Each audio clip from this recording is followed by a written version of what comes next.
Hello dear students, welcome to New Light Convent School online classes. Today I am going to teach you Hindi class 6 chapter 1. प्रस्तुत पाठ का शीर्षक है शक्ति और क्षमा। यह जो पद्यांश है वह राष्ट्रकवि रामधारी सिंह दिनकर के द्वारा लिखा गया है।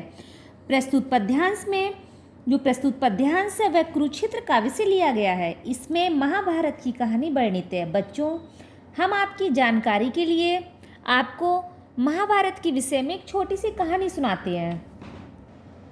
बच्चों, आप लोगों को मालूम होगा कि महाभारत की लड़ाई कौरवों और पांडवों के बीच में हुई थी। कौरवों की संख्या जिसमें 100 थी और पांडवों की संख्या 5 थी।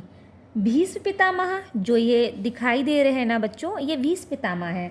भीष्म पितामह कौरवों के सेना के सेनापति थे और पांडवों की सेना के जो सारथी थे वह भगवान श्री कृष्ण थे। दुर्योधन, जिनका नाम जो दुर्योधन था उसका पहले नाम सुयोधन था, लेकिन उसके बुरे कर्मों की वजह से उसका नाम दुर्योधन पड़ गया। दुर्योधन और उनके भाई कौरवों की सेना में आते थे और युधिष्ठिर और उनके भाई पांडव कहलाते थे। दुर्योधन चालाक और अन्यायी व्यक्ति था।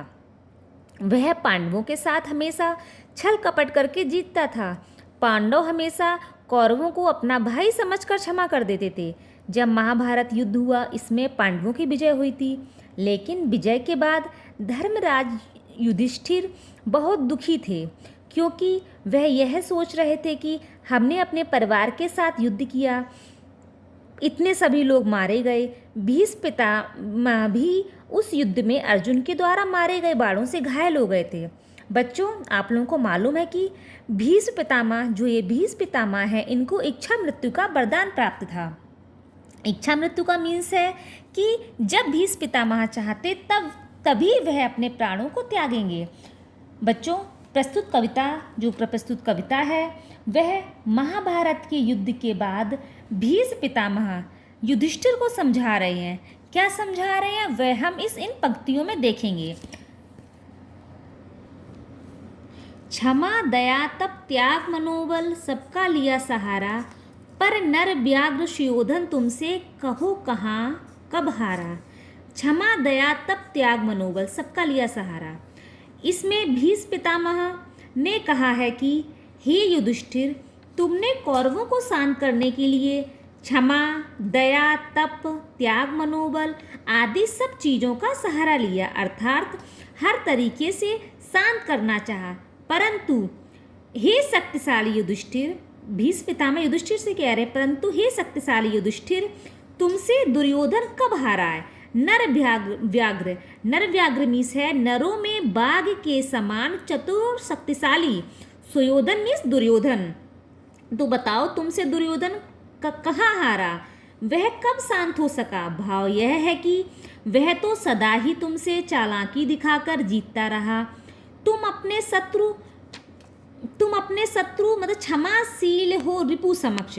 रिपु मीन्स है शत्रु। तुम हुए बिना जितना ही दुष्ट कौरवों ने तुमको कायर समझा उतना ही। इसमें बता रहे हैं, भीष्म पितामह कह रहे हैं कि वह तो सदा ही चालाकी दिखाकर तुमको जीतता रहा। तुम अपने शत्रु दुर्योधन के सामने, समक्ष में सामने, तुम अपने शत्रु दुर्योधन के सामने क्षमाशील बनकर जितना ही विनय मीस विनम्र आचरण दिखाते रहे, दुष्ट कौरवों ने तुमको उतना ही कायर या कमजोर समझा, अर्थात उन लोगों ने तुम्हारी विनम्रता को तुम्हारी कमजोरी समझा और वे तुम्हें सदा दबाते रहे। बच्चों, क्षमा शोभिती उस भुजंग को जिसके पास गरल हो, उसको क्या जो दंतहीन विष रहित विनीत सरल हो। इसमें कवि रामधारी सिंह दिनकर बता रहे हैं कि भीष्म पितामह युधिष्ठिर से कहने लगे कि जो शक्तिशाली व्यक्ति को ही क्षमाशील होना चाहिए। क्षमा शोभती उस भुजंग को, भुजंग में सांप, क्षमा में क्षमा करना, शोभती में शोभित करती है, मतलब सुंदर लगती। जिसके पास गरल हो, अर्थात जिसके पास विष हो, उसको क्या जो दंतहीन, जिसके पास दांत ही नहीं है और जिसके पास विष भी नहीं है, उसके लिए विनीत होने का कोई मतलब ही नहीं है। इसका मीन्स यह हुआ, जिस सर्प के पास विष है, यदि वह अपनी शक्ति अर्थात विष का प्रयोग नहीं करे तो उसका महत्व बढ़ जाता है। मतलब जिस सर्प के पास विष है अथवा शक्ति है और वह हम लोगों को नहीं काट रहा है तो उसका महत्व है। अब जिस सांप के पास ना ही दांत है और ना ही विष है, उसके बिना सोहा होने का मतलब ही नहीं है, क्योंकि वो हमको कोई हानि नहीं पहुंचा पाएगा।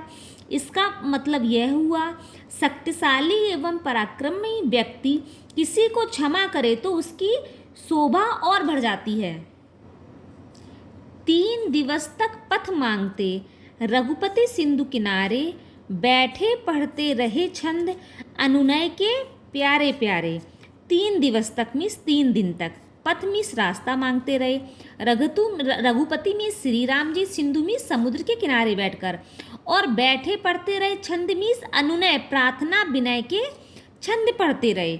इसका मीन्स यह है कि श्री राम जी समुद्र के किनारे 3 दिन तक खड़े रहकर सागर से पार जाने का रास्ता मांगते रहे और प्यारे प्यारे वचन बोलकर, अनुनय के प्यारे प्यारे और प्यारे प्यारे वचन बोलकर अर्थात पूरी विनम्रता दिखाते रहे, परंतु समुद्र ने नहीं सुनी।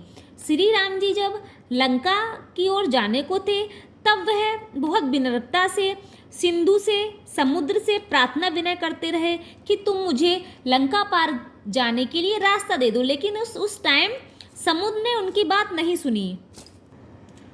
उत्तर में जब एक नाद भी उठा नहीं सागर से, उठी अधीर धधक पौरुष से, आग राम के सर से।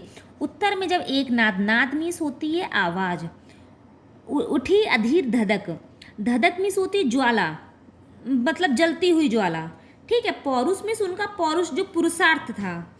राम के सर, सर मीन्स होता है बाढ़, ठीक है, समझते हैं अब हम लोग। उत्तर में जब एक नाद भी, जब श्री राम समुद्र से प्रार्थना करते रहे, परंतु समुद्र ने उनकी प्रार्थना का कोई भी जवाब नहीं दिया। उनकी प्रार्थना उन्होंने की लेकिन समुद्र की तरफ से कोई आवाज़ नहीं आई। तब श्री राम जी अधीर होकर पराक्रम दिखाने को तैयार हुए और उन्होंने अपनी अग्नि बाण से, धधक पौरुष से, आग राम के सर से, उन्होंने अपने अग्नि बाण से पौरुष की ज्वाला, जो उनकी पौरुष की ज्वाला थी वो धधकने लगी। उठी अधीर धधक, उनकी पौरुष की ज्वाला धधकने लगी। अर्थात श्री राम समुद्र से प्रार्थना कर रहे थे, तब समुद्र ने उनकी प्रार्थना का कोई उत्तर नहीं दिया, तो श्री राम जी अधीर होकर पराक्रम दिखाने को तैयार हुए। उनके अग्निबाण से पौरुष की ज्वाला धधकने लगी। फिर क्या होता है, सिंधु देह धर त्राही त्राही, करता आ गिरा शरण में, चरण पूज दासता ग्रहण की, बधा मूढ़ बंधन में। त्राही त्राही मीस होता है रक्षा करो, रक्षा करो। दास्ता मीस होता है गुलामी। मूढ़, मूढ़, मूढ़ मीस होता है मूर्ख।